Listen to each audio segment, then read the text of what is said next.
We always hear that big changes in life require these huge, grand actions. But today, we're going to dive into a story that flips that idea on its head. A story about how one tiny, imperfect moment can completely rewrite an entire day. And that really gets us to the central question of this whole thing. Is it possible that a burnt $6 latte, the very symbol of a morning gone totally wrong, could actually hold a secret ingredient for hope? Well, let's find out. All right, so let's meet our guy, Jackson. He is having one of those days. The source material calls it a cascade of catastrophe, which is just a perfect way to put it. It's the kind of day where it feels less like random bad luck and more like the universe has a personal vendetta against you. And that's what's so relatable here. The story doesn't just say, oh, it was raining. Nope, it feels personal, like a targeted attack. And come on, we've all had days that feel exactly like that, right? And this just lays out the anatomy of that spiral perfectly. It's the way it all piles on. He's late for a huge, career-defining meeting. His suit's drenched, his umbrella is toast, his shoes are squelching with every step.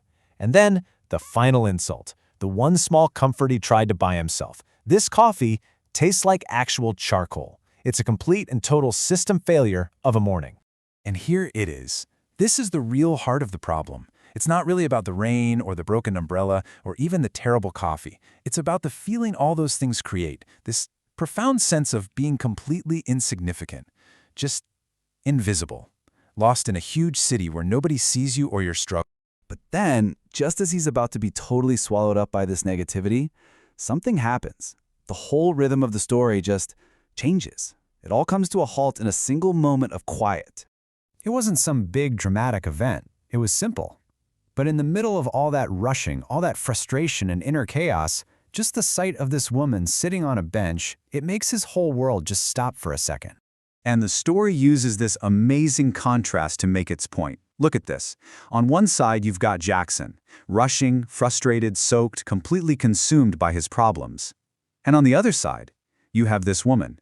She's in the exact same rain, but she's living in a totally different world. A world of what the source calls pure, unadulterated wonder. She's not just putting up with the rain, she's experiencing it. And you can just feel the internal battle going on here. He's 3 minutes late, then 3.5. Now he's a full 4 minutes late. His career could literally be on the line. Every rational part of his brain is screaming at him, keep going, don't stop. But some other impulse, something quieter and more human, it starts to win out. So he makes a choice, and that decision is the turning point. It's the moment that transforms this useless, burnt cup of coffee into something else entirely. And just look at how this happens. It's a bridge built out of the tiniest actions. There's no grand gesture, just him hesitantly offering this flawed gift. He even admits it. It's hot, mostly. And yet, when she takes it and her hands wrap around that cup, a real connection is made.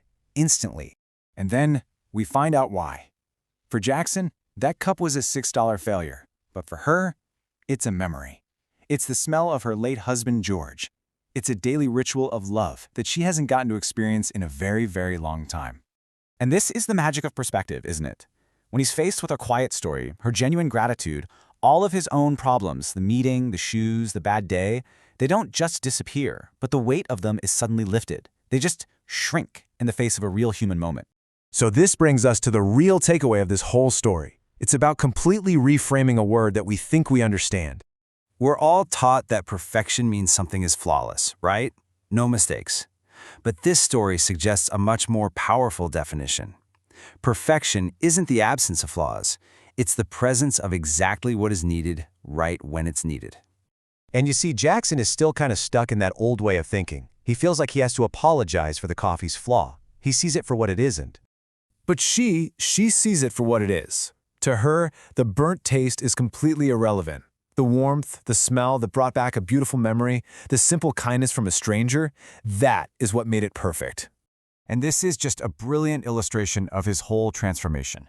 He started his day rushing to get somewhere he thought was so important, and he ends it by realizing he was already in the most important place he could possibly have been. So I'll leave you with this final thought from the source material. Maybe the world gets cold sometimes just to remind us how to keep each other warm. That burnt coffee stopped being a failure the moment Jackson made a choice to see another person and to offer a little bit of warmth. And that really leaves us with a question, doesn't it?